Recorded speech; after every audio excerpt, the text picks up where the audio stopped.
There she is. I don't see that a lot, but I do see it, and so I'll tell you how we fix it.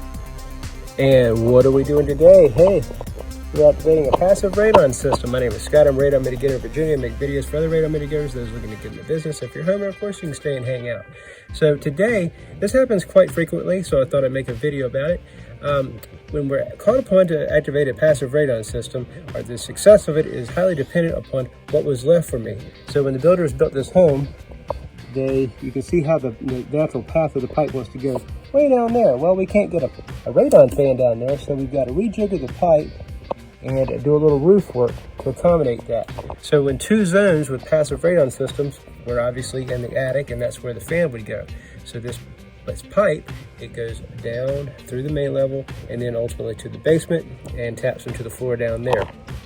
So the two things that can go wrong in zone 1, the attic zone, is no room for the fan, and then also you want to watch out for slope. You want to make sure it's sloped down.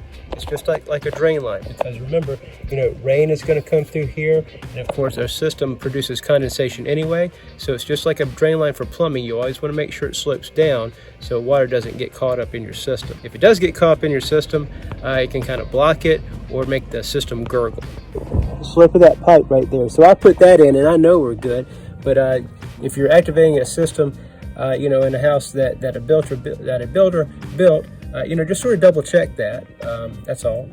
And so we'll go ahead and check out the second zone here in a moment. So now we are here in zone number 2, and this is the basement, and this is where the rubber meets the road, because this is our suction point.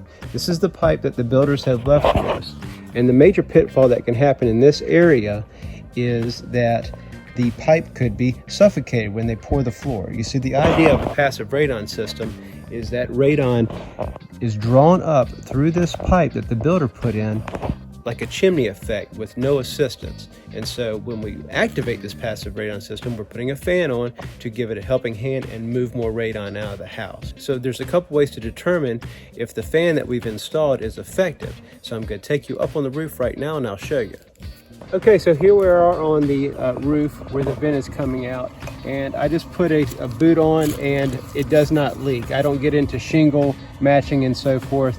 And here's just a good, layman's indicator that we're moving air from under the slab. All right, so now right here is the original vent, and all we've done right here is this is a complimentary boot repair. As you can see in the picture, the original boot is dry rotted out, and since I was up here, it's just a gesture. I'm not charging for it. And then of course we capped it off. All right. Okay, and now we're back. And so here is your visual indicator that your fan is operating. This is called the manometer, and we put these on right here.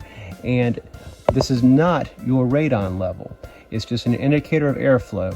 And should these columns equal 0 and they're flatlined, that means that your fan is off for some reason or another. So in an ideal activation of a passive radon system, in a perfect world, we just simply insert a fan in line up in the attic and we're good to go.